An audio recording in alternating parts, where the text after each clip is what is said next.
Indahnya Yogyakarta buat hidupku berwarna, terbuai asmara, ku nikmati cinta, berdua selalu denganmu, menyusuri kota, budaya Yogyakarta. Kita kembali di program acara Berkati Kota kita di menit-menit terakhir di program acara ini, dan silakan mungkin tadi yang sudah disampaikan oleh Pak Samuel, mungkin Toto bisa cerita singkat sekaligus juga nanti bisa Kak Budi memberikan pesan singkat juga dan sekaligus menutup perjumpaan kita di program acara Berkati Kota kita sore hari ini.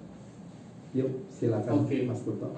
Aku sih yang menurutku yang menarik gitu kan, dan ini yang hal yang berkesan buat kamu aja. berkesan ya. Mungkin ini hal yang ya simpel sih sebenarnya. Pernah aku ke salah satu sekolah, mereka tuh sering mengejek hanya masalah brand gitu kan, masalah brand. Enggak brand sih, tapi kayak masalah itu ori apa enggak gitu. Jadi kalau lihat ada anak-anak yang pakai sepatunya enggak bukan barang-barang ori, orang bilangnya KW gitu kan. Itu mereka jadikan anak ini kayak bahan bulian gitu kan. Ya, cuma pada akhirnya itu kan saya ngomong lah di Lepsi itu dan segala macam. Ya sebenarnya itu kan enggak namanya anak muda itu kan memang sensitif di perkataan seperti itu. Nanti kan kalau sudah gede, udah umur-umuran kayak saya ini, kayak gitu udah cuek gitu kan, ngapain sih mikir kayak gitu. Nah, jadi kan kadang saya share gitu kan, yang penting yang kamu pakai dan segala macam itu kan sebenarnya kan nggak penting, itu kan sesuatu yang akan sirna, akan selalu ada barang-barang yang baru bahkan branded gitu kan. Tapi kan yang penting kan kamu harus tahu kalau dirimu itu kan berharga gitu. Jadi apapun yang kamu pakai itu sebenarnya baik-baik aja selama kamu nyaman makainya gitu kan. Bahkan orang-orang yang kaya-kaya aja yang penting nyaman buat dia itu better buat mereka gitu. Dan pada akhirnya juga yang mereka yang sebenarnya sering ngomongin branded ini segala macam, tanpa disadari mereka tuh adalah anak-anak yang di rumahnya tuh merasa kurang dapat perhatian dari orang tuanya gitu kan.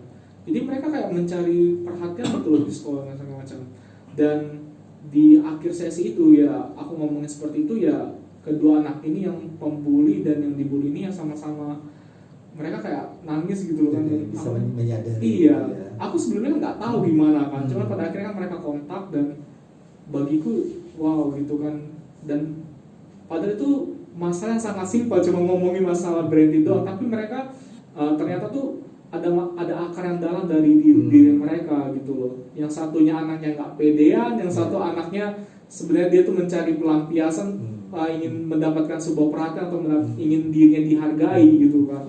Dan sebenarnya orang-orang yang dibully dan juga yang korban bully, mereka tuh sebenarnya sama-sama korban sebetulnya. Korban merasa dirinya tidak dihargai.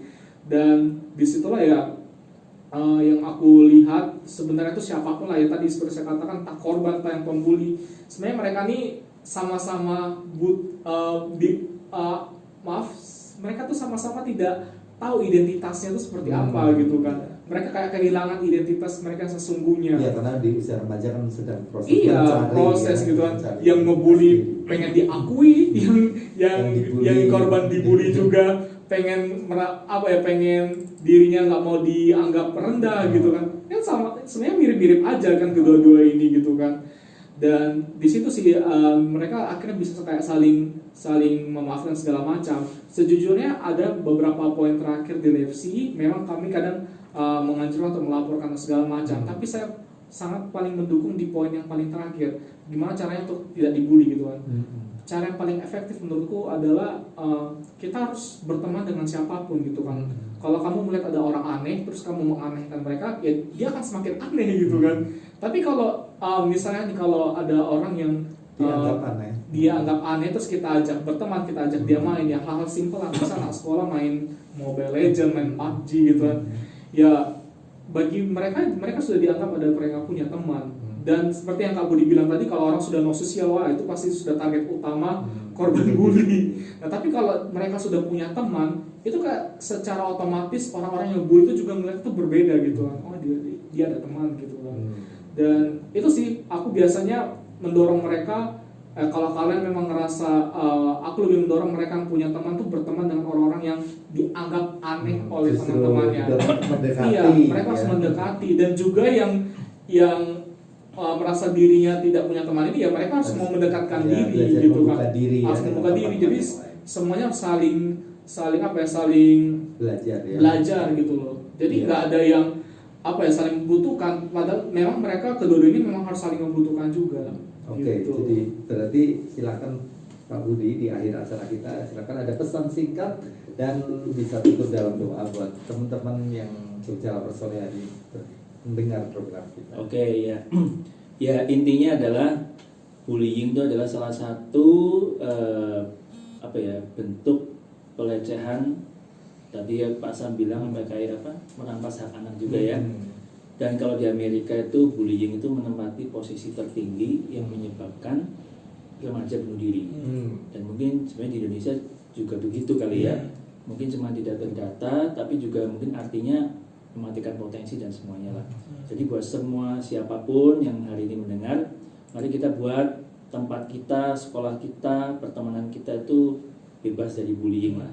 Ya, dan kita harus saling menghargai satu sama lain. Semua orang punya potensi, semua berharga di mata Tuhan. Nah, Mungkin gitu Pak. ya.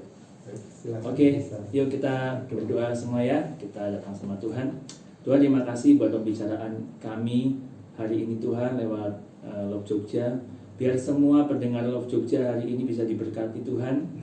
Dan kami mau rindu Tuhan supaya setiap anak-anak Tuhan yang sedang bertumbuh remaja ini Tuhan, mereka tidak dihancurkan potensinya, tidak dihancurkan perkembangannya Tuhan, mentalnya Tuhan, oleh karena dibully teman-temannya, dihina Tuhan. Kami tahu di masa mereka bertumbuh, perkataan teman itu bisa jadi hal yang sangat penting dan sangat menyiksa mereka. Karena itu Tuhan, kami mau membangun lingkungan yang bebas bullying, yang saling menghargai dan bisa memulihkan semua orang ya Tuhan. Terima kasih Tuhan, kami serahkan semuanya di dalam Engkau Tuhan, biar pembicaraannya jadi berkat buat siapapun yang mendengar. Dalam nama Yesus saya berdoa, bersyukur.